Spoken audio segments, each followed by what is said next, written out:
All right. So this question is for Tanya. Tanya, can you tell us a little bit about your problem or issue that arose in Twin Rivers Adult School and how you went about fixing it? So when I arrived here in January 2019, I realized that there had been an awful lot of admin turnover, or there was no site admin at the site, and staff wasn't feeling as supported as they should have been, and students were feeling unsupported.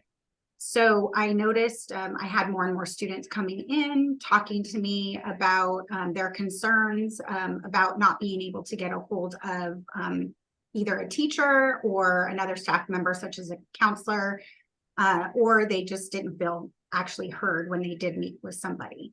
So one of my biggest things was making things student-centered and making sure that students did feel heard, and making sure that we were hospitable to our students anytime that they came to the window or they came into the classroom or into the office.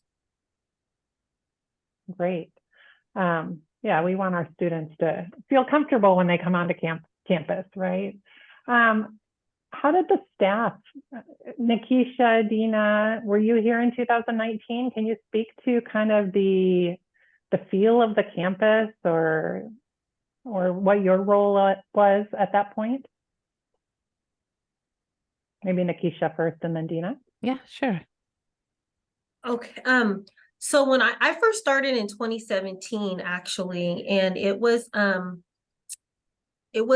was really no team unity. There was a huge disconnect from our staff with the students, and we were not retaining a lot of graduates, or we were not retaining students moving up in levels in ESL, because I was serving as an ESL para 2 at the time. And so there was just this feel of stagnation, really no unity, no direction. And there was a lack of professional development, to say the least. And I'm being very concise, mentally. I'm being very concise. Thank you, Nikisha. How about you, Dina? So I started in 2015. I was subbing for the tester or the paraprofessional. Then I got hired in 2016. At that time, there was a gap between students and teachers, students and staff members. Things were not taken care of in a sort of a good organizational way. And I'm happy that things had turned out to be very successful now. We have a successful and strong admin taking care of students' needs, staff members' needs, and all that. We used to meet students like generally in a big orientation group. We didn't have the chance to meet with students one-on-one. Now with the academic team process and academic plan set for each student, we're happy to serve the student even more and more. Things had got so much better, especially last year and this year. We're growing, and we're even managing to qualify our tasks, and I'm talking about like quality assurance things. Now we're really taking care of our tasks. We're making sure that our tasks are performed efficiently, and this is so good, and I'm so proud of it. Thank you, Dina. You're welcome. So Dina, you kind of touched on the point, and maybe Tanya, you can elaborate. She started to mention and talk about some of the systems and processes. It sounds like, how did you identify your solution to the identified problem? So one thing that we, like Dina mentioned, was our orientation process. Students would go online to ASAP and register for an orientation that was once a month, if there was space. Some students would have to register out 2 months. And then we would bring 35 to 40 students into a room with probably about 5 to 7 staff members. And then we had about 4 or 5 translators that would come in and work for us that day. We would bring them in, they would listen to a PowerPoint and watch a PowerPoint as it was being translated. They would go to CASAS testing that day. ESL students would do an oral testing with a teacher and admin. I did that a few times where we would sit one-on-one and do an oral assessment with them as well, as just another data point for placement. And then they would very briefly meet with a counselor. At the time, I had 3 counselors and probably no more than 5 minutes a student.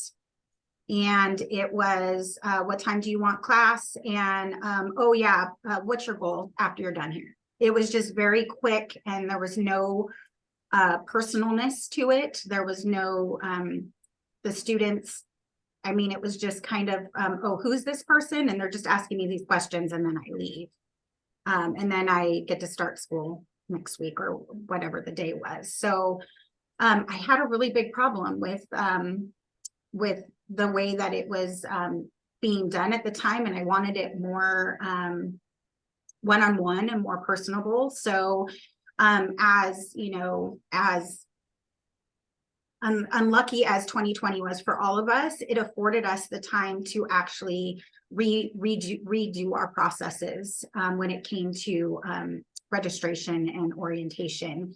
Students still registered online through a Google Doc, but they, when we were able to come back in person, we started one-to-one intake meetings with them.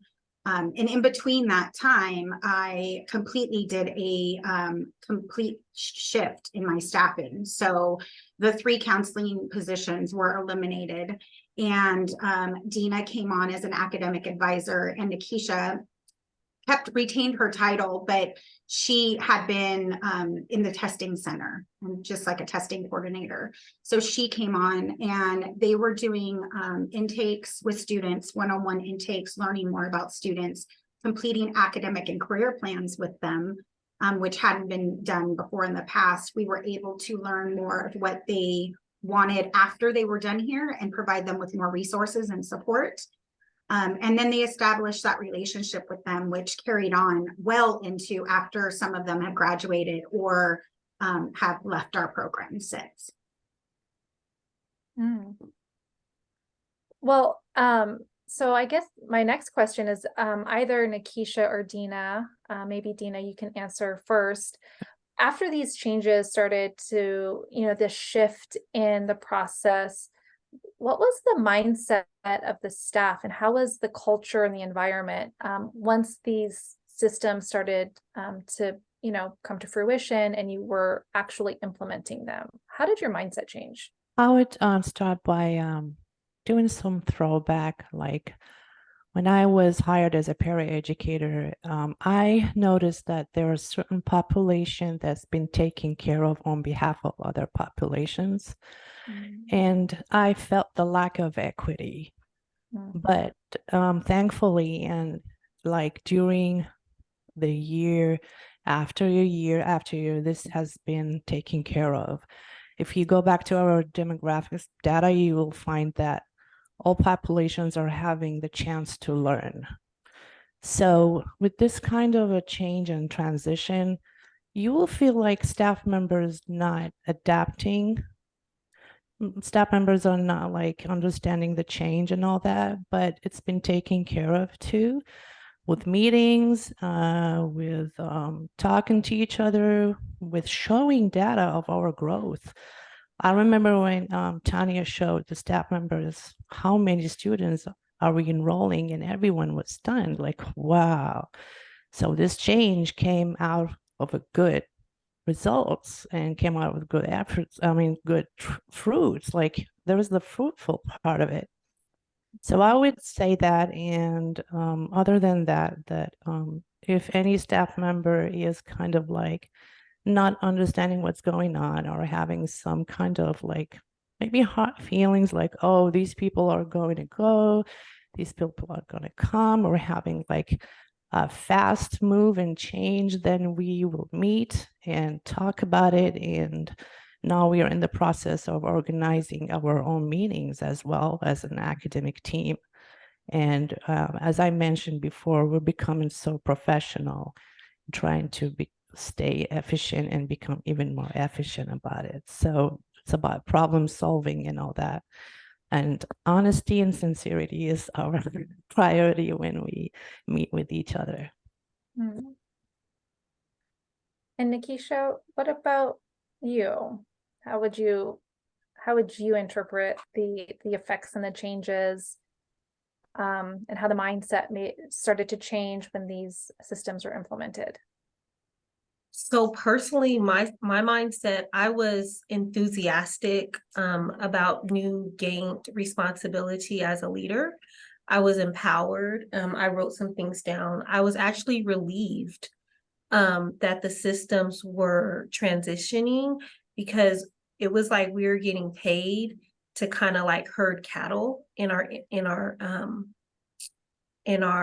orientations, and I like to be part of the solution and not the problem.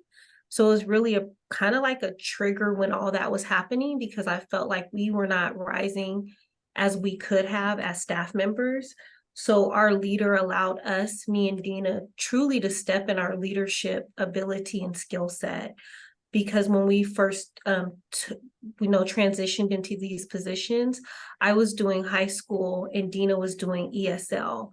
And because we had been in classrooms with the teachers and we had gained personal relationship with teacher and students, I believe the staff, now I'm going to switch over to staff, the staff's mindset, they were a bit resistant, because they're like, Dina and Nikisha, they don't have a master's degree, they don't have, the titles.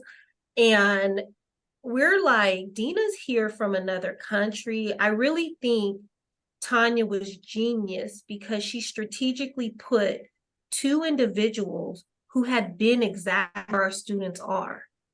And us knowing, because it took me 5 years to graduate from high school, Dina came from that, her knowing this about us, it really allowed us to execute in our excellence and thrive. So my mindset, I was excited about being a life changer. And then just continually, despite whatever oppositions we were facing, I really believe Dina, myself, and Tanya came to work with a smile. We were open to new questions, and we created a safe environment for our staff members so they could feel like, okay, this transition is a good thing. So then when graduation time happened and they seen different people graduating, the numbers were increasing. They're like, okay, you guys are on to something. So there was resistance at first. For me and Dina, we were excited. I know we were just so ready. Like, when is the first day of school? So I just want to use this opportunity to say thank you, Tanya, for really allowing us to stand in our leadership and continue to grow professionally.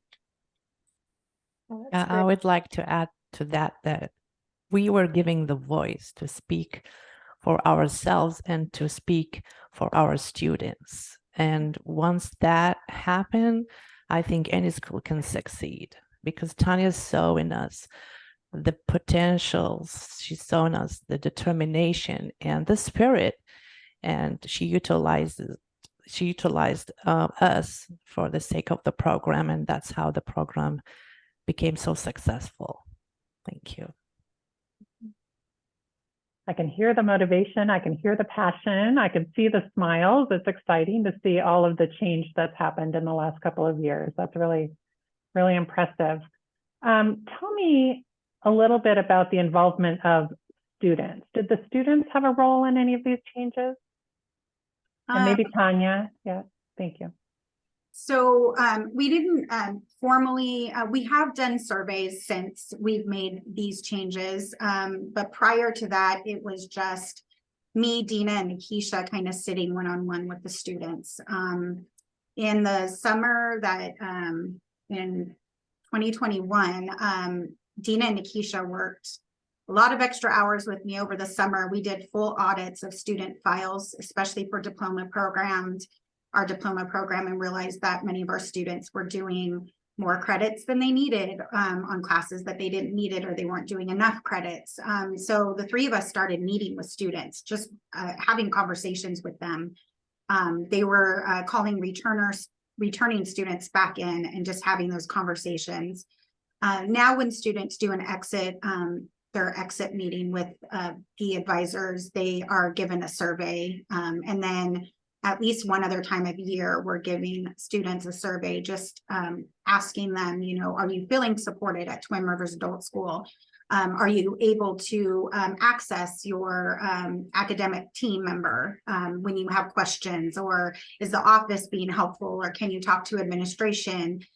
Things like that. I'm also in classrooms and in the hallways a lot more than I was when I first started. And I've noticed a difference just getting to know more students. The academic team goes into classrooms. And we now have more than just Dean and Nikisha too. So we have 2 more advisors that I had to hire because we had so many students coming. And then this year we hired a paraeducator specialist who is helping support both programs, and then a guidance learning specialist who has a PPS credential and an admin credential. So just to give students more support, and it's like the girls said, it's like we come to work every day with smiles on our faces, and everybody's at the mindset of we are here to help support students no matter what we need to do. Thank you. And Tanya, can you give me a sense of like just how large your program is? How many students are enrolled? In what programs are you offering? And how do 4 or 5 academic leaders meet with all those students? Because I have a feeling it's fairly large. So Tanya, and then maybe. At the end of last year, we were at about 1,800. And obviously we are transient, so that's in and out, but we've helped support about 1,800 students last year. This right now, I think we're at about 900 or so, 1,000. And we're still kind of tracking down some of our returners who haven't come back to us yet. So I just have to say, my advisors are rock stars. They reach out through phone, they reach out through text messages, emails. They're always trying to find a way to catch students. That, like I said, they'll go into classrooms just to catch them and meet with them. And we're doing more trying to capture the returners coming in, because there's still some that just we turn on their edge, you know, for our high school students, and then they just get started. So it's just them working. Their day is pretty well thought out and very precise with their times, so that they can help meet the needs of the students. And then they've also implemented times where they have open office hours. So if students need to come and ask a question, the students know that they're available for that. And then on Fridays, I give them time to, they did ask, like they said, they asked for a time for them to just PLC together without, you know, admin. So we're getting that started. So they have that time on Fridays. And it's when they are just following up on phone calls with students or catching up on any paperwork that they need to do, things like that. Great, thank you. Nikisha, can you speak to some of the outcomes of the changes? Oh my goodness, yes, I can. We have graduated at least, since we've made these changes, at least, I don't know, maybe 300 students, 300, 350. And we have, when we're graduating them, they're referring people to come back to us. So the outcome has been people are getting their diplomas so they can get jobs, so they can supply and, you know, provide for their families. And they're leaving here with a sense of, I can do it, right? So I believe the outcome has been student success. We've had so many student success stories. it's immeasurable. Like sometimes I'm overwhelmed by, I'm like, this is really happening. Like this is groundbreaking, to be quite honest. We've also developed professional development. So we have the Workforce Boot Camp, which we host every first Saturday of the month, which Dina Ali is project manager over that. I'm the project manager over outreach services. So the outcome has been, it's always overflowing. There's always another level for us to achieve with our students. So now they're getting diplomas. Now they need jobs. You know, we've discussed mental health services for our students, emotional and socioeconomical development things. So we're constantly thinking, how can we keep up with the trends and meet the needs of our students? So the outcome has been astronomical. I can't even put it into words, to be quite honest. You probably could come to campus and visit us and feel it. I have data and numbers if you would like those, just some like ones that I jotted down. So we had a 71% increase in graduates from our 2022 to 2023.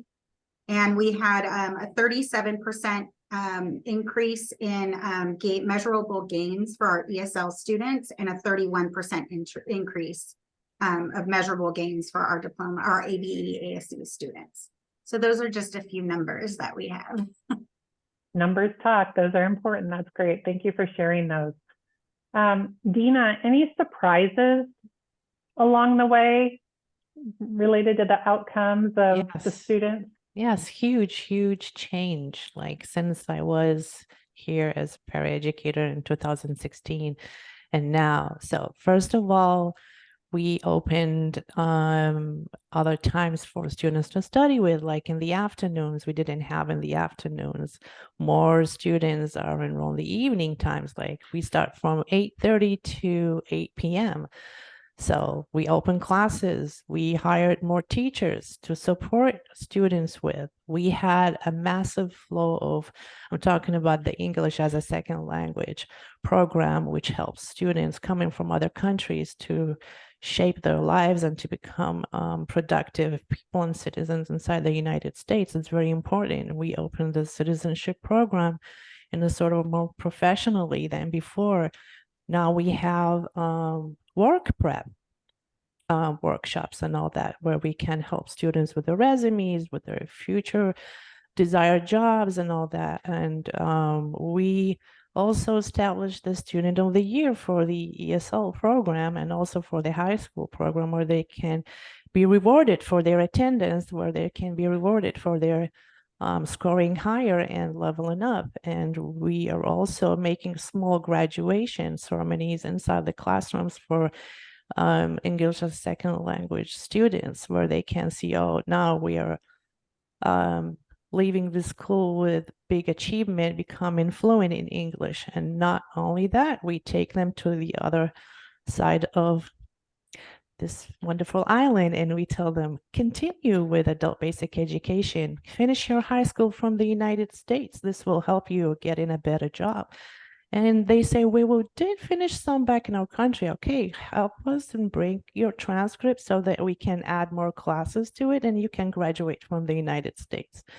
And this part is very, very important, because in the past, when a student says like, I have transcript from my country, they were not taken care of. They say, no, you will start all over again.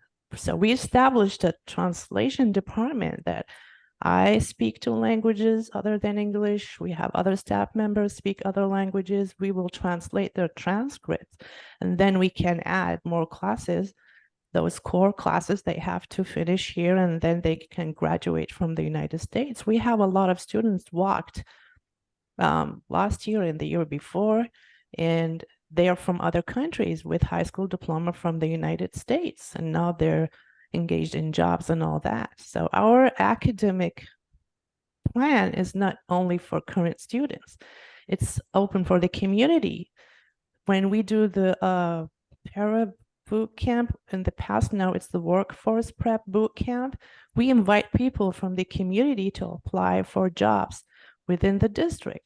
And then we follow up with other appointments to help them. And we do the no child behind no child, what is it? And Left CBL, behind. yeah, left Mhm. behind test, which is the para test.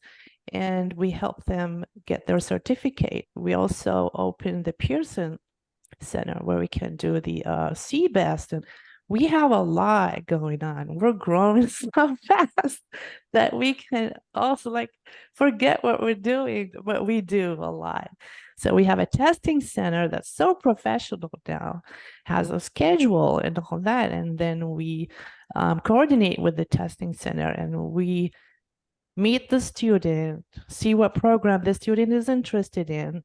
After the student finishes the program, we take the student to the other part of completing another program and then complete the tests and then become ready for a job. And guess what? Doesn't stop right there. The student or the community member wants a better job. That's when we can help with. So we have a lot of resources. We have a lot of people we got connected with. We can reach out to them. Like the American River College Community College, we have people there who represent us and we represent them as well. And we are keep on going with connecting with other colleges and all that. Our academic advisor, Michelle, is connected to Sac City, I guess. And once the student is interested, like I have a student I just met with right now interested in studying the dental hygiene. So the student is not ready yet, so I offer the adult basic education where the student can study the medical terminology and everything is for free. So it never stops on a certain program. We take the student from a program to other program until we make sure that the student is satisfied and happy. And they Right. keep coming back to us. We are their home. That's for the ESL and same with the high school because they feel that they got rejected from their high school, like the former ones, and they see their refuge here in our school. Yeah, thank you. You're welcome. So nice to be able to have that warm handoff from one program to the next program or even over to the community college. And it's great to hear that there are referrals going both directions, right? Because that doesn't always happen. So yeah. Amanda Lee, you have any other questions? Well, yeah, so I did actually have one question for you, Tanya. So, you know, just hearing the stories and the smiles and the way it sounds like the mindset has changed, the culture has changed, and it all really stemmed from the evaluation data that you looked at from your student being student-centered. And it just seems like now it's really stemmed and gone into a lot of different directions. How, in reflection, as you grow, how would you, like, how do you speak to maybe other principals within your consortia or other colleagues, and how would you describe, or do you believe that this is replicable, and in what way and what advice do you give? Yes, I believe it's replicable. It's just making connections and creating those relationships with students, I mean, and with your staff. Nothing's 100% perfect, and every day we can encounter a roadblock with either one another or with the student issue. But it really just boils down to creating those partnerships and relationships and kind of bending over backwards for our students and being flexible. For example, I had a student the other day who could only come test at night. We scheduled a time for her to come, and unfortunately she called 15 minutes before and said, I can't, I'm stuck in traffic. And then, you know, rescheduled for her. So we're flexible in what we do for them. We're flexible in our times here. Like Nikisha or Dina said, we're here from 8:30 to 8 o'clock at night. And I have staff at night who can test if we need to, if my testing coordinator is not here. So I really do believe this can be replicated by other programs. And it, like I said, it just boils down to just creating those relationships, being authentic with one another, being vulnerable with one another. There's like, especially Dina and Nikisha, I can, we call ourselves, what's our nickname? The OGs, like we were ground zero for all of this stuff, and they've been with me since the inception. And I trust them. They can come into my office and say, hey, I got this idea. And I'm like, is it good for students? If they tell me yes, I let them run with it. So it takes a lot of trust on my part with my staff as well. So that's what I would tell my fellow colleagues about replicating this program. Mhm. Well, I think it's fantastic. I think it's great that you have a team and you have, you really share that leadership team and allow them to really take off with their ideas. So I guess just kind of forward thinking, what other program goals do you have for the upcoming school year or even beyond? Well, I keep telling my superintendent and associate superintendent that I need a bigger space because we're running out of space. I have some ideas to claim some space throughout the district, but just trying to be strategic with the funding that we have so that I have the staffing in place to make those, to make that growth happen. And just utilizing my current staff in a manner that is more efficient for our program. And so this year, adding on a few more new staff members, not only my guidance learning specialist and paraeducator or paraspecialist, but I have new teachers on staff this year who are coming from actually from the K-12 world, and they are bringing a lot of energy and ideas to our program as well. So I'm really looking forward to us growing our workforce prep program. We've gotten a few more academic platforms that students can use just to practice terminology or learn technology. And then they can actually get an industry recognized certificate by testing in our Pearson Center. So just trying to tie in all the programs and reach more people in our community. Fantastic. Thank you. Any last, I don't know, kind of words of wisdom or last thoughts that you would like to share? We'll start with Dina and then go to Nikisha and then we'll end on Tanya. That's okay. Dina. My word of wisdom will be, don't be afraid of the change. I mean, if the change is for a better outcome and if it serves the program, just sit and think about it. And the way I dealt with it, because I saw a lot of staff members leave and other staff members come, and I told you it was quite a while. It's not easy for you to kind of like build a relationship with a staff member and then discover that the staff member is no longer kind of like helping the program and they have to transit to another program and all that. So don't be afraid of the change. And I use a certain strategy. It's called the catch, check, and change. And that's when you catch your fears, you check it why you're afraid of it, and then you change it for the benefit of the good.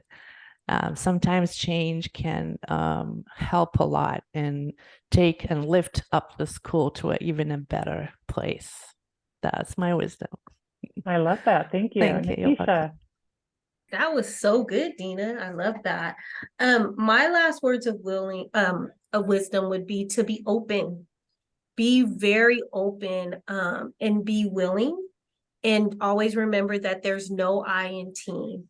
Like when you all bring all of your qualities to the table and build a strong foundation, this foundation will be implemented well after we go on and transition to different positions. But we were open, we were willing, and we always have been a team. There's no big I, no little you. There is complete autonomy, I guess is the word I'm looking for. One of the things Tanya didn't mention was when she first came in 2019, she took the time to sit down with each of us to find out where we were at as leaders, so she could strategically place us where we would rise. I had no business being in the testing center. I'm loud. I want to help everybody. All the students kept coming to me all the time, and I was getting overwhelmed. I would meet with them outside of the center. And instead of dinging me for that, she embraced that and allowed me to fly.